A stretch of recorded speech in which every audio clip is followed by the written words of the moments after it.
Double title ওইটা হলো তাফসির বিভাগ পাশ করলাম। তারপরে ফেকা গ্রুপ যেটা ট্রিপল টাইটেল পাশ করলাম, ওইটা পাশ করলে মুফতি বলা হয়। ওকে, জি। তারপরে তুলারাম কলেজ থেকে বিএসএস কমপ্লিট করলাম। অনেকগুলো ডিগ্রি আপনি নিয়েছেন, আল্লাহর রহমত, মাশাআল্লাহ। ওকে, আমরা জীবন গল্পই শুনবো আপনার, এবং ছোটবেলা থেকেই শুনবো, তখন তো ধারাবাহিকভাবে বিষয়গুলো চলে আসবে। একটু প্রথমে জানতে চাই আপনার বর্তমান বয়স কত? স্যার আমার বর্তমান বয়স 47 বছর। আপনার বাবার নাম? মোহাম্মদ ইমান উদ্দিন মোল্লা। আর জন্মস্থান কোথায় আপনার? জন্মস্থান শরীয়তপুর ডিস্ট্রিক্ট, জাজিরা থানা, গফুর মোল্লার কান্দি গ্রাম। আপনি এই অনুষ্ঠানটা শোনেন নিয়মিত? জি স্যার, শোনেন, এবং ওনার ছবি দেখলে আপনারা বুঝতে পারবেন উনি আপাতমস্তক একজন ধর্মপ্রাণ মানুষ, ওনার লেবাস দেখে সেটা মনে হয়। আর তো এই ধরনের অনুষ্ঠান আপনি শোনেন, আপনি নিজে থেকে কেন অনুভব করলেন যে এখানে এসে আপনার জীবন গল্পটা বলা প্রয়োজন? Thank you for your question. Sir খুব ধন্যবাদ আপনাকে, এটা আমি বলতে ইচ্ছা করে চাইছিলাম। আমি স্যার 3টা কারণ এখানে আসলাম। তো 3টা কারণ হচ্ছে স্যার, 1 নম্বর কারণ আমার যে প্রেমের ঘটনা ঘটছে, লাইফ হিস্টোরি, জীবন কাহিনী, আমাকে এখনো অনেকেই ঘৃণা করে। আমার আগের বিবাহ ভেঙে গেছে। আচ্ছা, না সেটা আমরা ইন ডিটেলে যখন যাবো তখন বুঝতে পারবো। কিন্তু আমি মূল জিনিসটা যেটা জানতে চাই, যে থাকে না যে আমি রেডিওতে আসছি এই কথাগুলো এই কারণে বলার জন্য, ওইটা আমাকে এখনো ঘৃণা করে। আমি এখানে বললে তারা শুনবে, তখন তারা বুঝতে পারবে আসলে আমি দোষী ছিলাম না। আচ্ছা, এক। আর দ্বিতীয় কারণ হচ্ছে স্যার, আমি যেই ভুল করছি এটা যেন দুনিয়ার কোনো মানুষ না করে, তাইলে আমি তো আল্লাহর রহমতে কাইটা উঠছি মোটামুটি। আচ্ছা, তো এটা খুব মানুষকে সচেতন করার জন্য। আর 3 নম্বর কারণ হচ্ছে স্যার, প্রায় আমি কান্নাকাটি করি, আমার অবস্থা কি হবে। আমি কাললে আমার স্ত্রী আমাকে চোখের পানি মোছাইয়া দেয় যে আল্লাহ ব্যবস্থা করবেন, আপনি চিন্তা করেন না। স্ত্রী কাল্লো, আমি বলি আল্লাহ ব্যবস্থা করবেন, আল্লাহ নি কোনো ব্যবস্থা আমাকে করে দেন, এর মাধ্যমে এটা একটা কারণ স্যার। ঠিক আছে, আমরা একটু শুনতে চাই ধারাবাহিকভাবেই আপনার ছোটবেলা থেকেই পুরো জীবন গল্পটা একটু শুনি, তারপরে আমরা না হয় আপনার এই 3টা রিজনের সাথে মিলিয়ে দেখবো যে আসলে সবকিছুর মিল আছে কিনা। জি, উনি একজন মাওলানা মানুষ, এবং ওনার ছবি আমাদের ফেসবুকে দেওয়া আছে, আপনারা চাইলে দেখতে পারেন www.facebook.com/kibria.rj। আমি আবারও বলছি www.facebook.com/KEBRIA.RJ, পেজটি আছে RJ কিবরিয়া নামে। প্লিজ লাইক দিয়ে দেবেন, এবং ওখানে আপনারা আমাদের অনুষ্ঠান থেকে শুরু করে আমার সঙ্গে পার্সোনালি যোগাযোগ করা যাবতীয় ইনফরমেশন ওখান থেকে পাবেন। শুরু করুন আপনি। স্যার আমার প্রথম ঘটনা, আমি যখন ক্লাস 3-তে পড়ি, জি, তো তখন আমার একটা অনুভব হইলো আমি নামাজ পড়ব। আমি তখন থেকে স্যার নামাজ শুরু করে দিলাম। লজ্জা করে আমি সবচেয়ে পিচ্ছি। ওই সময় তো আমাদের সময় ক্লাসে মেয়েরা একটু বড় বড় ছিল, আমরা ছোট ছিলাম, আমাকে পিচ্ছি বলতো। সবচেয়ে ছোট ছিলাম, কিন্তু রোল নং ছিল স্যার 1। আচ্ছা, তো আমি পলায় পলায় নামাজ পড়তাম, নামাজ ভালো লাগতো, ওই থেকে নামাজ শুরু করছি। আপনার নিজে থেকে ভালো লাগতো নাকি নামাজটা ভালো মানুষে পড়তো? আচ্ছা, আমারও মন চাইতো আমি নামাজটা পড়ি। আমি নামাজটা পড়তাম। ক্লাস 4-এ যখন উঠলাম, তখন একটা অনুভূতি হলো মায়ের প্রতি আমি খুব দুর্বল হয়ে গেলাম। মা একটা স্বপ্নের কথা বললেন। মা আমাকে বললেন, বাবা তোমার মাদ্রাসায় পড়তে হবে। কি জন্য মা? তখন মা বললেন, বাবা তুমি যখন আমার পেটে, আমার নানা তখন মারা গেছে, আমার নানা এসে আমার মাকে বললেন, আমি তখন জন্মগ্রহণ করি নাই, আমার জন্মের 1 সপ্তাহ আগে। আমার নানা নাকি বললেন আমার মাকে, তুমি খুশি হও, তোমার হাতে নূর আসতেছে। তখন আমার মা বললেন, তোমার নানা বলে গেছেন তোমার হাতে নূর আসে, এই জন্য তোমার নাম রাখছি আমি নুর ইসলাম। নুর ইসলাম থেকে নুরুল ইসলাম। ওকে, আচ্ছা। তখন পড়ে ওঠার পরে স্যার আমার মনটা এতই বেকুল হইলো মায়ের স্বপ্ন শোনার পরে, আমি স্কুলে আর পড়বো না, মাদ্রাসায় পড়বো। আচ্ছা, চিন্তা ভাবনা করে আবার 4 থেকে পরীক্ষা দিয়ে 5-এ উঠলাম। 5-এ ওঠার পরে রোল নং খানো আল্লাহর মেহেরবানি 1 হলো। তখন ওই যে মা স্বপ্নে দেখছে, এই জন্য আমি মনে মনে ভাবছি মাদ্রাসায় পড়বো। জি। তো একদিন আমাদের এক স্যার সকলকে জিজ্ঞেস করতেছেন, তোমার জীবনের লক্ষ্য কি? আগে মেয়েদেরকে বললো, অনেকে অনেক কথা বলে। এক ছেলে বললো যে স্যার আমি বড় হয়ে গেছে বয়সে, যে আমি আর লেখাপড়া করবো না, 5 পাস করে আমি 5 পাস করার পরে আমি গরিব মানুষ, আমার বাবাই কইছে আমি বিড়ি বেচবো। ওই সময় নূরজাহান বিড়ি ছিল পাতার। আরেক ছাত্র বলে যে 5 পাস করলে আমার বাবা আমার বিবাহ করাই দেবো। তো আমাকে জিজ্ঞেস করার পরে আমি বললাম কি, স্যার আল্লাহর রহমতে মাওলানা হব। আল্লাহর রহমতে বলছে। আর এই কথা শোনার পরে মেয়েরা হাসে দিল। আমি একটু লজ্জা পেলাম, ছোট মানুষ বড়দের মতো কথা, মাওলানা হবে, কত আশা। মাওলানা চিনি কারে কয়? তা আমার মনে ধারণা মায়ের স্বপ্ন। আচ্ছা। তো হুজুর বললেন যে আল্লাহ চাহে তো তুমি মাওলানা হবে, আল্লাহর কোরআন শিক্ষা করতে পারবা।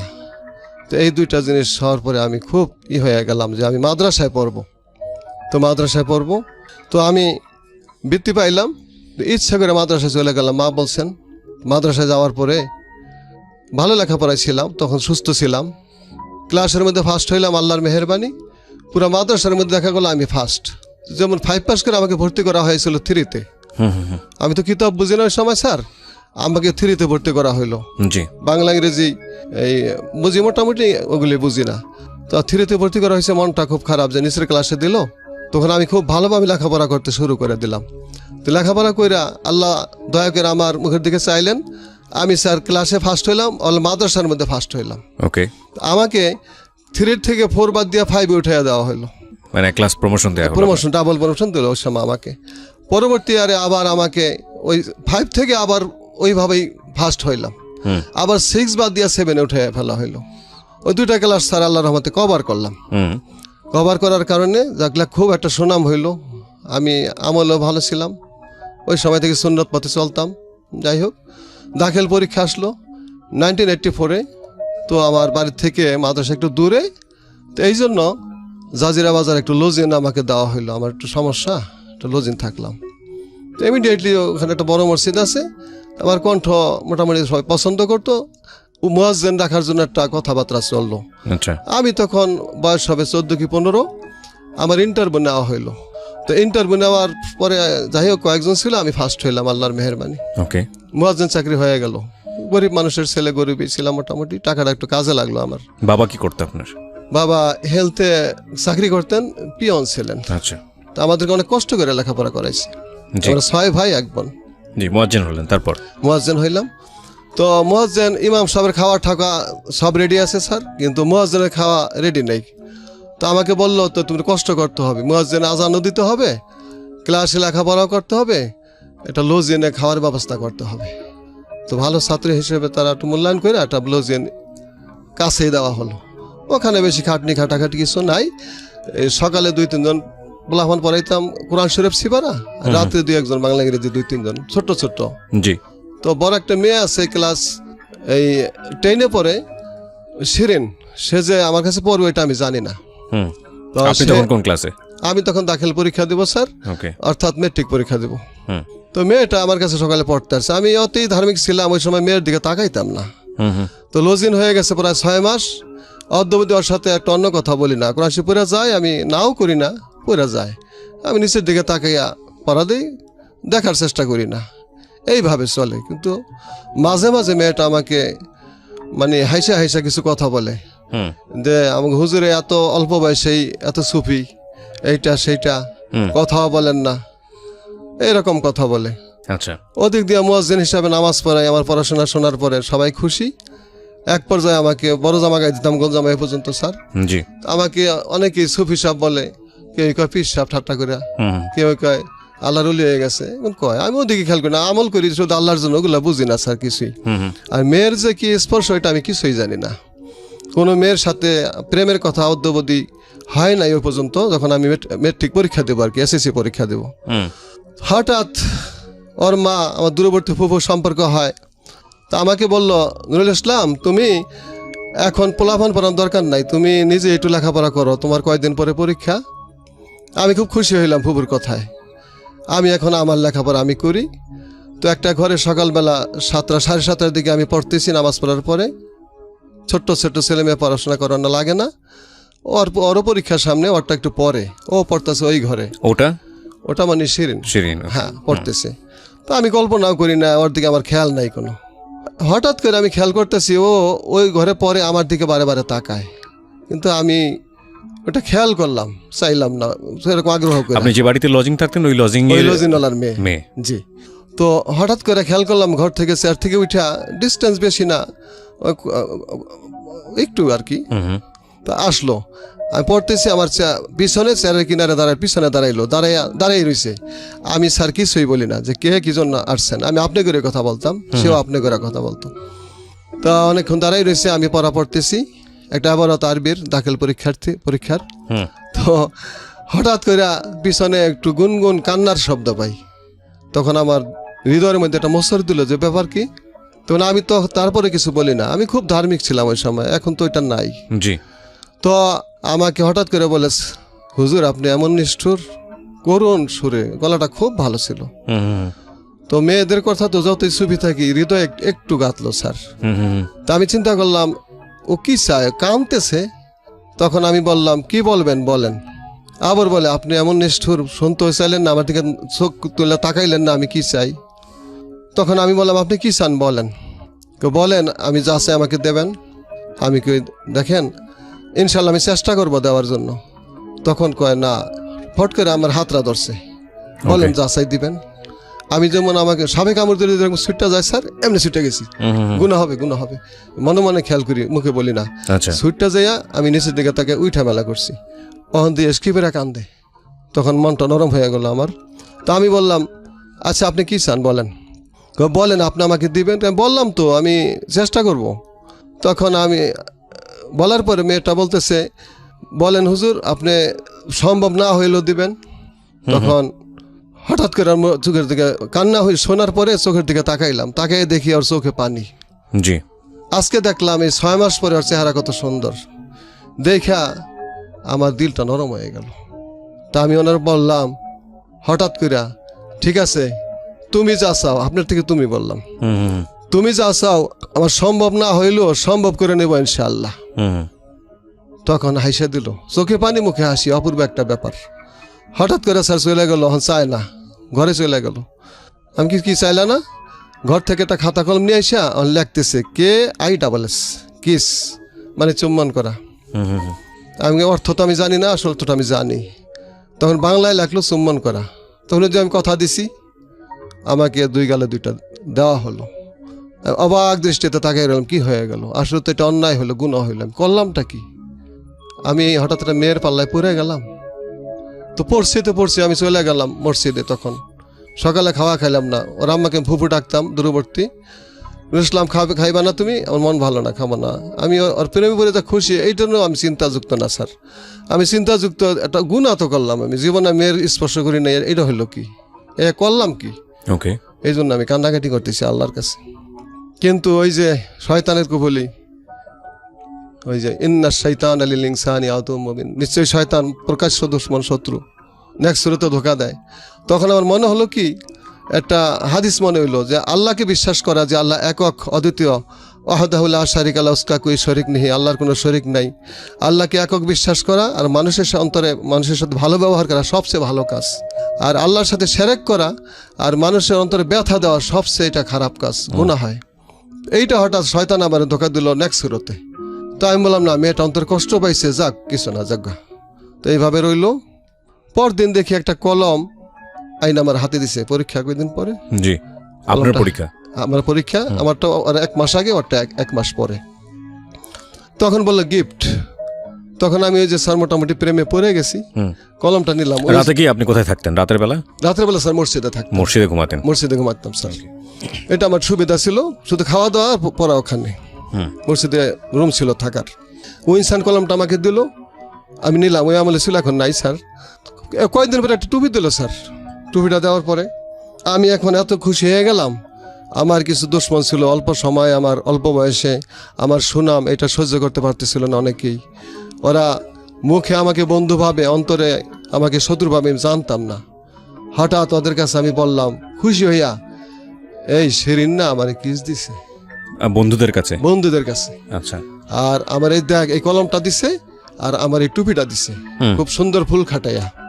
দেখার পরে ওদের মাথা ঘুরে গেল, কিন্তু কিছুই প্রকাশ করলো না। হঠাৎ কয়েকদিন পরে দেখি মাদ্রাসার মধ্যে বিশাল একটা ব্যাপার, সুপারিনটেন্ডেন্ট সাহেব হুজুরকে জানাইবো। তারা এইটাই মনে করছে যে কিস দিতে পারে আর কি না করছে। আসলে আমি ওর শরীরটা একটু হাত স্পর্শ করি নাই স্যার, কিন্তু আমি অবাক হয়ে গেলাম কি ঘটতেছে। হঠাৎ ওইখানে কথা বলে, ওইখানে কথা বলে। তো ওরা আমার কাছে একজন আইসা বলল, 5টা লোক আমার ক্লাসমেটই সবাই, প্রায় 1জন না 2জন নিচের ক্লাসে, আইসা বলে তোর বিচার হবে মেয়ের সাথে। ভয়ে পায়ে বললাম একে বিনয় সহকারে, খুব ছোট হইয়া, আপনারা আমার বিচার করেন, কারো কাছে বললেন না। আমাকে খুব মারলো, আমাকে খুব টর্চারিং করলো। আমি এক পর্যায়ে খুব কষ্ট পাইলাম, আমার পিঠে দাগ হয়ে গেল, অনেক মারলো। তো কারো কাছে মেরে কথা বললাম না, ওরাও কারো কাছে বললো না। তা আমি পরে ওখান থেকে ছাড়া পাওয়ার পরে আব্বা আম্মা ভাই বোন কারো কাছে বললাম না যে আমি হইল কি, আমি অন্যায় তো কিছু করি না, এই জন্য মারলো ওরা, ওরা খারাপ কিছু ছড়াবে এই জন্য আমাকে মারলো, না কিন্তু ছড়াইয়া দেয় বানাইয়া, তখন আমার অবস্থা হবে কি? আমি এই চিন্তা করে স্যার শুক্রবার জুম্মার নামাজ পড়তে গেলাম ওই মসজিদে, এখনো মুয়াজ্জিন আছি, চাকরি যায় নাই। তো জুমার নামাজের পরে আল্লাহর কাছে মনাজাত দেওয়ার পরে চিন্তা ভাবনা করে হঠাৎ করে আমি হার্ট ফেল করলাম। আমার কি হইলো? আমি মসজিদে হার্ট ফেল করলাম। আমার হইলো কি, আমি কি করলাম, আমাকে এমনি মারলো। আর এখন দুইটা চিন্তা, একটা হলো ওই কথাটা যদি ওরা বইলা দেয় মানুষের কাছে অবস্থা হবে কি, এই জ্ঞানটা আগে ছিল না। আর দ্বিতীয়ত যদি আমাকে মারছে এটা মানুষ জানলে আমার কি বলবে? রাইট, মান সম্মানের ভয়। জি, মান সম্মানের ভয়। আমি হার্ট ফিল করলাম। হার্ট ফিল করার পরে আমাকে ধরাধরি করে লয়ে গেল, সবাই শত শত লোক জমা হয়ে গেল, নূর ইসলাম হার্ট ফিল করছে। কারণটা কি কেউ জানে না, সবাই কেউ কয় ফেরেশতার মতো নানান পদের কথা বলে, ভালো মানুষ, হ্যাঁ ভালো মানুষ। কি হইলো, অনেক লোক জমা হয়ে গেছে। তো আমাদের হেলথের ওই যে যারা থানার ডাক্তার সাখাওয়াত হোসেন MBBS সাহেব, উনি আসলো। আসার পরে আরো কয়েকজন ডাক্তার আসলো, আমার ভাই একজন ফার্মাসি ডাক্তার আছে ছোটখাটো, আসলো। আমি শুনলাম পরে যে 3 দিন পর জ্ঞান ফিরছি। তো জ্ঞান ফেরার পরে নাকি স্যার আমি বলছি আমার শিরিন কোথায়? আমার মান সম্মান স্যার যা ছিল তাও শেষ। তখন মানুষে যারা শ্রদ্ধা করে স্নেহ করে দেখতে আসছিল তারা ঘৃণা করে চলে গেল, এ কি? তখন যার সাথে দেখা হয় কয়েকদিন পরে, কেউ বলে তোরে মনে করছি ফেরেশতার মতো, তোর নেই কাম, আপনার জায়গায় তুমির জায়গায় তুই, বলে স্যার তোমারে মনে করছি পীর সাহেবের মতো, তোমার এই কাম, তোমার মনে করছি আল্লাহর ওলি, তোমার এই কাম, তোমার ফেরেশতা মনে করছি তোমার এই কাম। আরো মাথা ঘুরে গেল স্যার, কষ্টে চিন্তায় ভাত পানি খাওয়া বন্ধ করে দিলাম। এখন মেয়েটা তো আসলে অন্যায় করে নাই আমার সাথে, রাইট, আমিও করি নাই। মেয়েটা খুব ভালো, আমিও ভালো, খারাপ প্রস্তাব কখনো দেয় নাই, আমিও দেখছিলাম না। তো এই ঘটনাটা আমার মান সম্মান সব শেষ হয়ে গেল, মেয়েটারও শেষ। তো সবাই কি হলো, এই ছেলে দিয়ে এই কাম শিরিনের সাথে। শিরিন তো খুব গানে পড়ছিল, একটু কাহিনী বলি স্যার। তো এরকম এই গানের পটু ছিল। আমি এক ডাক্তারের কাছে আবার বলছিলাম, ক্লাসের বন্ধুর কাছে তো বলছি এই কথা, এক ডাক্তার ইসুফ ডাক্তার, তার কাছে যেয়ে বলি কি শিরিন আমাকে ভালোবাসে। কও কি তোমার শিরিন ভালোবাসে? ওর যা গলা, ওর জন্য তো অনেক মানুষ পাগল। শোনো একটা ঘটনা, সে বলতেছে, আমি বলেন, আমি একদিন রুগী দেখতে গেছি, ছোটোখাটো ডাক্তার। মিটি জ্যোৎস্না, রাত 8টা বাজে বা 9টা বাজে এরকম হবে। তো পাট ক্ষেতের কিনার দিয়ে মিটি জ্যোৎস্না, একটু গুরানি বৃষ্টি, ওখান দিয়ে আসতেছি। আর যাদের অডিটোরিয়ামে শিরিন গান গাইতেছে, মিলন হবে কত দিনে আমার মনের মানুষের সনে। তো এই গানটা শুনি না, আমি শুনতেইছি তন্নাই হয়, ওই লোকে বলতেছে। হঠাৎ করে আমার ব্যাগ যে কোথায় পড়ে গেছে আমি জানি না। গানটা শেষ, তারপরে দেখি হাতে ব্যাগ নাই। পরে গান শেষ হওয়ার পরে আমি দেখি ব্যাগ নাই, ব্যাগ তালাশ করে পাইছি পিছনে। তো এমন ছিল তার গলা। সে তোমারে ভালোবাসে, সেও খুশি হইলো। পরবর্তী পর্যায়ে শত্রুতা করছে। তখন মেয়েটার মান সম্মান চলে গেল, আমারও চলে গেল। তখন ডাক্তার বলল এই মেয়ের সাথে সম্পর্ক, এই জন্যই তার এই অবস্থা হয়েছে, সেন্সলেস হয়েছে সম্পর্ক। তাকে বাঁচাইতে হইলে বিবাহ দিতে হবে এর সাথে। প্রস্তাব গেল স্যার, প্রস্তাব দেওয়ার পরে তারা তো আনগ্রান্টেড, যে এই মুহূর্তে বিবাহের সাথে একটা বদনাম সম্ভব না, ডিনাই করে দিল। আমিও পরে না করলাম, না বিবাহ করলে লেখাপড়া নষ্ট হয়ে যাবে আমার, বিবাহ হইল না। তারপরে ও ভালোভাবে পাশ করলো, আমিও পাশ করলাম মোটামুটি ভালোভাবেই। ওই সময় ডিভিশন ছিল, ফার্স্ট ডিভিশন পাইলাম। আপনি যে আজান দিতেন, আজান দেওয়াটা কি তারপরে ফলোবাদ ছিল? আজান দেওয়াটা বাদ হয়ে গেল, বাদ করে দিয়েছে। আমার চাকরি বাদ, সুনাম সব শেষ, লজিং টজিং সব বাদ, লজিং শেষ। লজিং শেষ হওয়ার কারণে আমার এমন অসুখ হয়ে গেল, ওকে দেখা পাই না, ওকে দেখি না, কথা বলতে পারি না। মোবাইলের যুগ ছিল না স্যার, দেখা পাই না, কথা বলতে পারি না। হঠাৎ করে একদিন আমি কোথায় আছে, ইডেন কলেজে ভর্তি হয়েছে ঢাকা, ওখানে দেখা করতে আসলাম, দেখি আমার সাথে দেখা করে না, পরিবর্তন হয়ে গেছে। ওদের বাসা আমলিগোলা, ওর বোনের বাসা ওখানে থেকে পরে আগে পড়তো, ওখানে গেলাম। তো আমি রাত্রে গেলাম, এশারক্তের সময় কথা বলে না, তখন ওই রাত্রে চলে আসলাম। তখন একটা লজ্জা পাইলাম, দেখি অন্যরকম হয়ে গেছে। তারপরে মোটামুটি ওই লজ্জা সরম, একটা সরম পাইছে। তো তারপরে মোটামুটি আমি ফাজল পাস করা পর্যন্ত, আর সে ডিগ্রি পাস করার মতো মোটামুটি 6 বছর সম্পর্ক, 4-5 বছর সম্পর্ক ছিল। চিঠিপত্র আমাকে দিত, আচ্ছা, তো আমিও দিতাম, কিন্তু দেখা সাক্ষাৎ হইতো না। মানুষের কাছে চিঠি পাঠাইতো, ডাকযোগে পাঠাইতো। জি। তো আমি এই কষ্ট, ওই সময় সমস্যা হইলো কি স্যার, আমি মানসিকভাবে অসুস্থ হয়ে গেলাম, আর শারীরিকভাবে আমার একটা অসুখ হয়ে গেল। আমার মাথায় ব্যথা হয়ে গেল, যন্ত্রণা হয়ে গেল। আজও স্যার সেই ব্যথাটা আমার আছে, মাথায় যন্ত্রণা। আজও আমি মাসের প্রায় 15 দিন অসুস্থ থাকি। তো যোগাযোগ বন্ধ হওয়ার কারণে এখন চিঠি দেয় না, হঠাৎ করে একদিন দেখা হইলো, তো আমাকে বলতেছে যে আমি তো ইডেন কলেজে পড়ছি, ডিগ্রি কমপ্লিট করলাম, পিএইচডি ডিগ্রি পরে এক ছেলে আমাকে ভালোবাসে। তখন তার কাছে আমি কি, কিছুই না। ও আমাকে ভুলে গেল, অলরেডি আর বিবাহ হয়ে গেল, ও এখন আমেরিকা আছে, আর যোগাযোগ নাই, শেষ। তখন আমার মনে হইলো যে মেয়েদের প্রতি একটা ঘৃণা এসে পড়লো, যে এরা আসলে মানুষ না, আসলে ওরা ভালো মানুষ, অনেক ভালো মানুষ আছে। শ্রোতা মন্দিরের কাছে আমি ক্ষমা চাই, মেয়ে জাত, ওরা মায়ের জাত, তাকে আমি সম্মান করি। তার প্রতি একটা ঘৃণা এসে পড়লো, আমি কোনো মেয়েকে আর ভালোবাসবো না, জানতাম না, ভালোবাসিও নাই কোনোদিন, আর বাসবো না। তো আমি লেখাপড়া করতেছি, তো পারি না লেখাপড়া করতে। আমার মায়ের প্রতি সম্মানে আমার মাথা নিচু হয়ে আসে। আমি প্রত্যেকটা পরীক্ষার আগে মার কাছে দোয়া চাইতাম যে মা, আমার এখন মা নাই, মা মারা গেছে 4 বছর আগে, বাবা মারা গেছে 8 মাস আগে।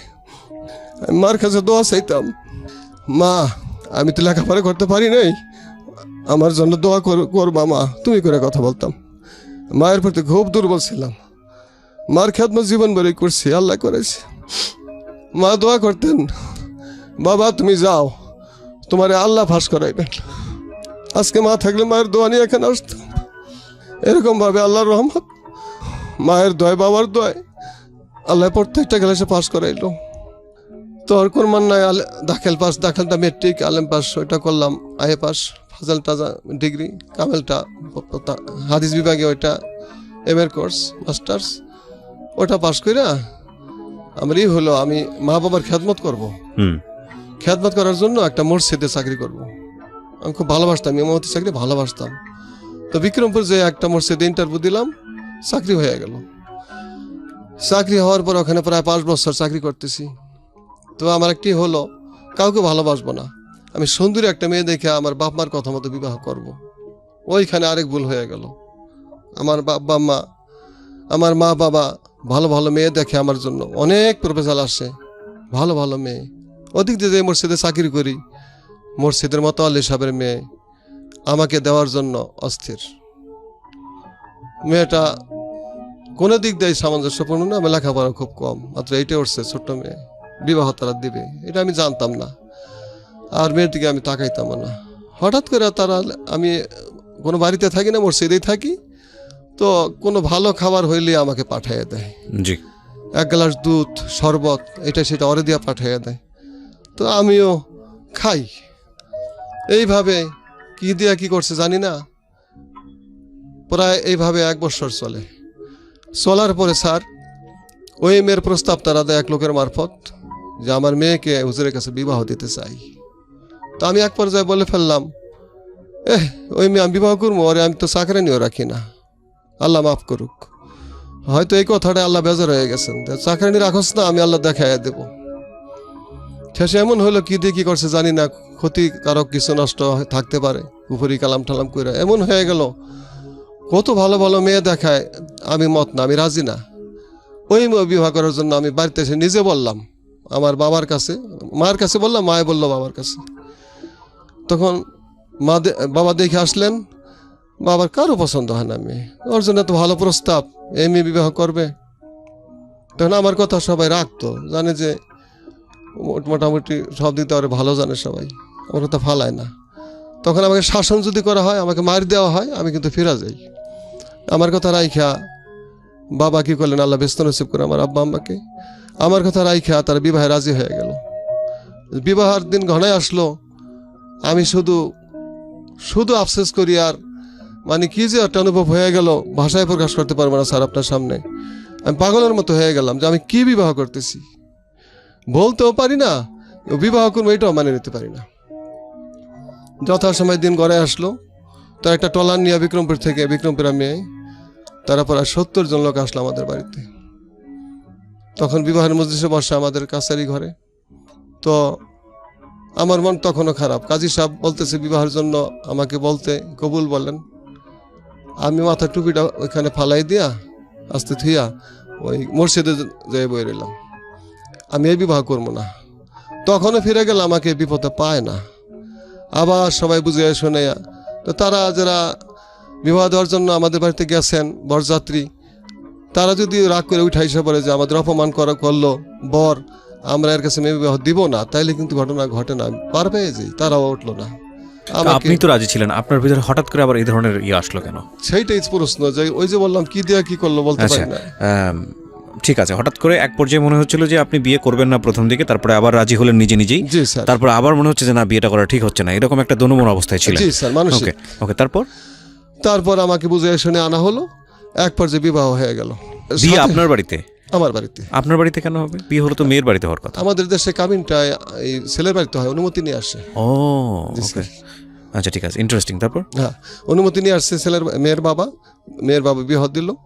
তো সাথে সাথে বর নিয়ে যায় শ্বশুরের সাথে বা লোকের সাথে মেয়ের শ্বশুর বাড়িতে। আমাকে নেওয়ার জন্য বলল, আমি গেলাম না, মনে খাটে নাই বউ, তখন আমি গেলাম না। সেই জায়গায় গেছি প্রায় 1 মাস পরে, মানুষের বলাতে না যেতে পারলাম না, কিন্তু আমার মনে অশান্তি। যাই হোক, ভাগ্যের লেখা খণ্ডনা স্যার। এরম করতে করতে 2টা মেয়ে আমার হয়ে গেল। প্রথম মেয়ে সুমাইয়া, 1 বছর পর আরেক মেয়ে হয়ে গেল মরিয়ম। জি, তো সংসার জীবন কেমন ছিল? সংসার জীবন খুবই অশান্তি ছিল। ওরে ভালোবাসতেও পারতাম না, আবার ভুলতেও পারতাম না। আবার এরকম ভালোবাসা না দেওয়াতে ওরাও আমাকে ভালো জানতো না, ওরা আমাকে জামাই হিসাবে ভালো জানতো না, মানিয়ে নিতে পারতো না। এইভাবে মেয়েটার বয়স, বড় মেয়ের বয়স যখন 7 বছর, 1 বছরের ছোট মেয়ের বয়স 6 বছর, ওই স্ত্রীটাও নার্ভাস হয়ে গেছে, আমি ভালো ব্যবহার করি না। হঠাৎ একদিন, তারও দোষ ছিল না, সে আমার ভাত খাওয়ার জন্যই চেষ্টা করছে। আমারই মন ভালো না, যে কি করলাম, ব্যবহার ভালো করতে হবে, মাইট ধরে করি না, গালাগালি কোনোদিনই করি নাই। অন্তর থেকে একটা ভালোবাসা আছে না, ওইটা আমার সম্ভব হইতো না, কেমন যেন ভাব, উড়ো ভাব। হঠাৎ একদিন মেয়েটা ওর আব্বার কাছে বলে, আমি এর ভাত খাবো না। তার দিকে একটা ঘটনা ঘটে, ওইটা আমি ঘটনা ভুলে গেছিলাম। জি বলুন। ওই ঘটনা যদি আমি রাখতাম তাইলে হয়তো ভাত খাইতো। কি ছিল ঘটনাটা? ঘটনাটা ছিল, ওর দুলাভাই থাকে ইতালি। আমার একদিন হঠাৎ বলে যে এই মসজিদে চাকরি করে এতে কাজ হবো না, ইতালি যাইতে হবে। তখন ইতালি যাওয়ার জন্য আমি রাজি না। পাসপোর্ট করতে গেলাম, তখন দাড়ি আমি কোনো দিনই ছাঁচি নাই, দাড়ি ফালাই দিতে হইব। পাসপোর্টে পরে রাখা যাবো, দাড়ি ফালাইতে হইব। তা আমি দাড়ি ফালাই ইতালি যাম না, আর ও ইতালি যাইব, প্রয়োজন একা চলে যাইব আমার ভাত না খাইয়া। তখন আমি দাড়ি ফালাইলাম না, ইমানের পরীক্ষা আল্লাহর রহমতে আপনাকে পাস করলাম, দাড়ি ফালাইলাম না। তো কিছুদিন পরে যাই হোক, ইতালি বাদ হইল, ইসলামী ব্যাংকে আমার একটা চাকরি হয়ে গেল। তো ইতিমধ্যে বিবাহ করার পরে ওই ডাবল টাইটেল পাস করলাম তাফসির বিভাগে, ফেকা গ্রুপে পাস করলাম, ট্রিপল টাইটেল। তুলারাম কলেজ থেকে BSS কমপ্লিট করলাম, ব্যাচেলর অফ সোশ্যাল সায়েন্স। তো এগুলোতে আমার চাকরি হয়ে গেল। 49 জন পরীক্ষা দিছিল, এটা গ্রেড 3-তে প্রফেশনাল অফিসার পদে। 2টা লোকের চাকরি হলো, একটা আমাদের ডক্টর বলা হয়, ফেকা নিয়ে পাস করলে আমাকে ডক্টর ধরা হইলো আরবিতে, তাকে ওই হিসাবে আমি পাস, ডক্টর একটা লাইন আছে, তার 2টা চাকরি হইলো। ভালোই বেতন পাইতাম স্যার। গাজীপুর ব্রাঞ্চে ছিলাম। এই অবস্থায় ইতালি যাইবই, এই বেতনে তার হবে না। ওই সময় কম পাইতাম, হয়তো 18,000, এখন অনেক বেতন হয়ে গেছে, অনেক বছর আগের কথা। হঠাৎ একদিনে ভাত খাইব না, আমি ভাত খাইবা না, কি তোমার কি হয়েছে? ওই দিন ভাত খাওয়ার কথা আমার বলে নাই। আমি তো, কি হয়েছে তোমার, এমন করো কেন? কয়, আপনার কি আছে?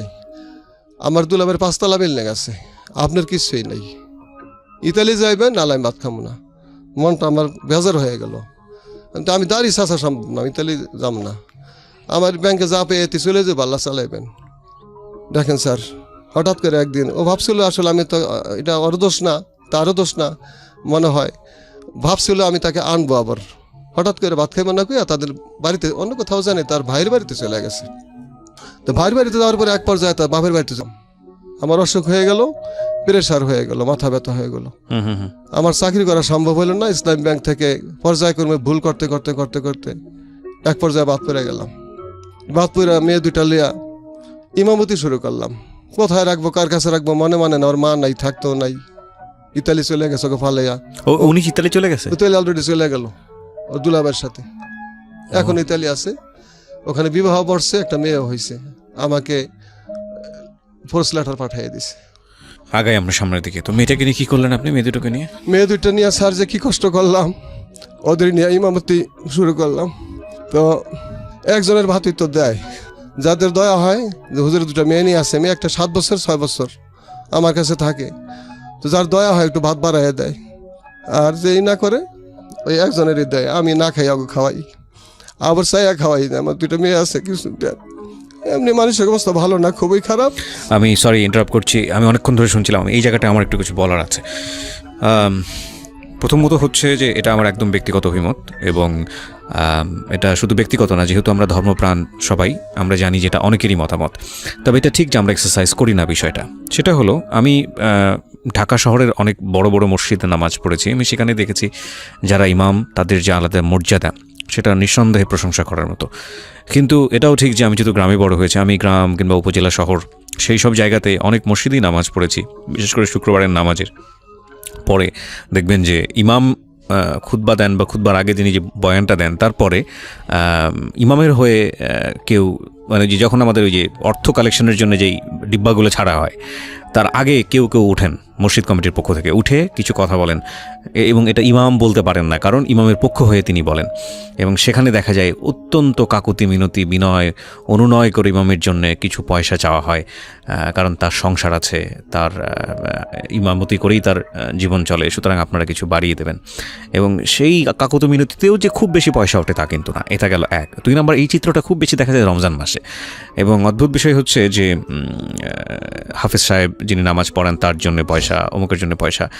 তো এটা না খুব দুঃখজনক আমাদের জন্য। দুঃখজনক এই কারণে যে ইনারা হচ্ছেন আমাদের অভিভাবক, এবং ধর্মীয় অভিভাবক তো অবশ্যই, মানে ধর্মের দিক থেকে চিন্তা করতে গেলে এনারাই হচ্ছেন প্রথম সারির অভিভাবক, এবং এনাদের পরিবার আছে, এনারা একটা সচ্ছল জীবনযাপন করতে চান এবং করাটা উচিত, কারণ তারা আমাদেরকে লিড করেন এবং তাদের জায়গাটা থেকে যেহেতু তারা আমাদের লিডার, সুতরাং সেই জায়গাটা থেকে তাদের আমরা যদি সচ্ছল জীবনযাপন করি তাদেরও সচ্ছল জীবনযাপন করার অধিকার আছে।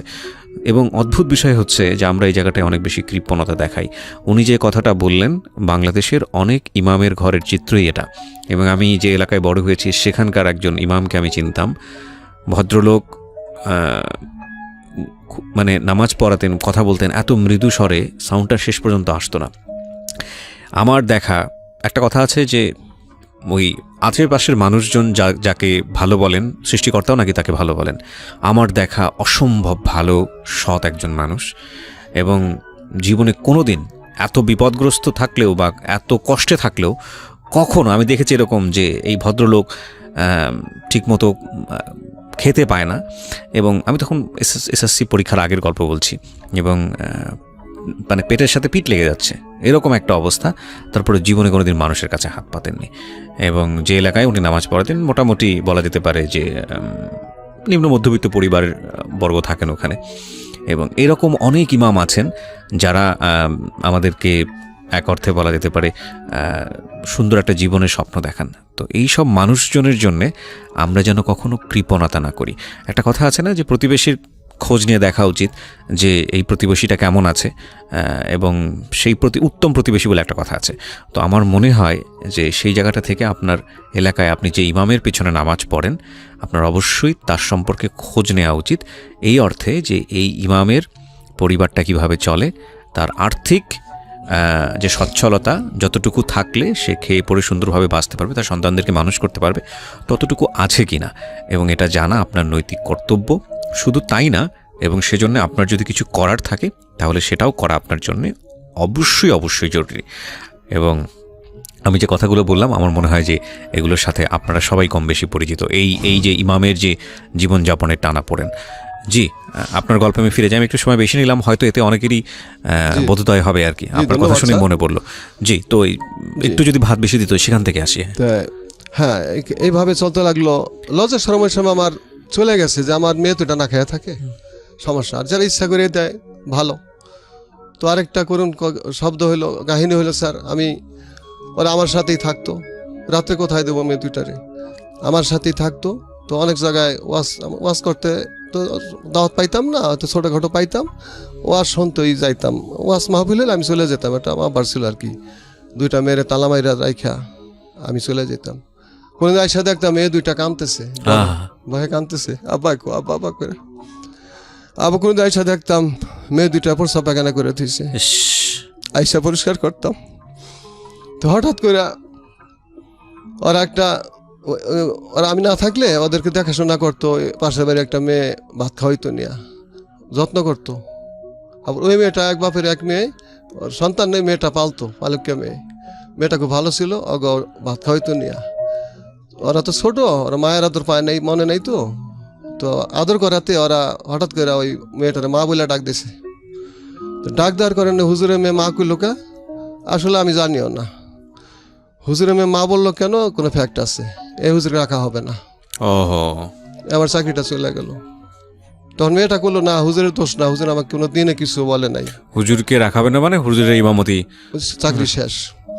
যে হুজুরের মেয়েকে মা বললো, কারণ হুজুরে নাকি তাহলে একে বিবাহ করবে, হয়তো হুজুরের সাথে তার কোনো সম্পর্ক আছে। তো মেয়েটা বললো হুজুরে আমার কোনো দিনও কোনো কথা বলে নেই, আমি এটা ভালো লাগে আমি ওকে খাওয়াই। আর ওরা ছোট্ট মানুষ বলে হয়তো মা বলছে আমার। Most tragic story ever. বলেন তারপর। আমার চাকরিটা চলে গেল। চলে যাওয়ার পরে ওকে দুজন লেগে কই যাবো, তখন মেয়েরা রাস্তা দিয়া বিকেল হয়ে গেছে। দোনো মেয়ে আমার জিজ্ঞাবা, আব্বা আমার কি আমাকে বেড়ারে খেদাই দিছে? মা, না খেদাই দেয় নাই, আল্লাহ তুমি ব্যবস্থা করবো, আল্লাহ তুমি ব্যবস্থা করবো। ছোট মেয়েটা তো বোঝে না, বারে বারে জিজ্ঞেস করে আব্বা আমাকে রাত্রে বাদ দেবো না, খেদাই দিছে। না, আল্লাহ তোমাকে দিব। সে সকলে আর চাকরি হয় না, মেয়ে দুইটারে বাড়িতে রাখলাম।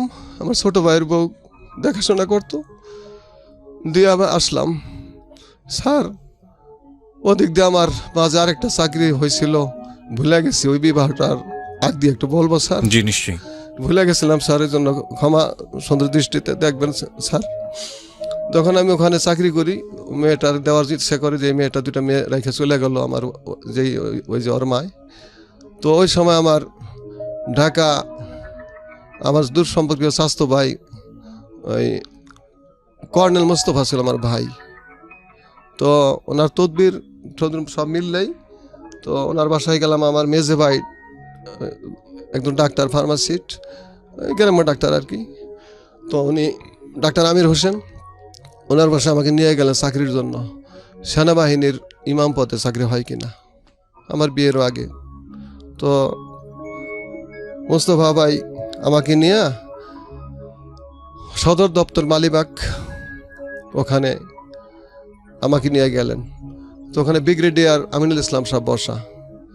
তো ওনার সামনে মোস্তফা ভাই কর্নেল আমার ভাই হয়, সে চেয়ারে বসে না, আমাকে বলে চেয়ারে বসতে, বসেন। এটা একটা ইন্টারভিউ নিচ্ছে আর কি।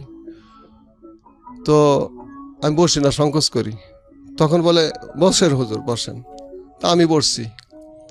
পরে বুঝতে পারলাম এটা একটা ইন্টারভিউ নিল, যে আমি সাহস আছে কি না, কয়েক ইন্টারভিউতে পাস করছে। তখন আমাকে ব্রিগেডিয়ার সাহেব আমিনুল ইসলাম স্যার আমাকে জিজ্ঞেস করলেন, আপনার দায়িত্ব, আমরা সরকারিভাবে ইমাম নিব, আর্মিদের ইমাম, তো আপনি পারবেন কি না, একটু আপনাকে ইন্টারভিউ নিচ্ছি। আপনি তাৎক্ষণিকভাবে যে কোনো একটা আয়াতের বা একটা সূরার আপনি তর্জমা করবেন বাংলায় প্লাস উর্দুতে। তখন আমি দুইটা সূরাই উর্দুতে বাংলা তর্জমা করলাম। বলবো স্যার?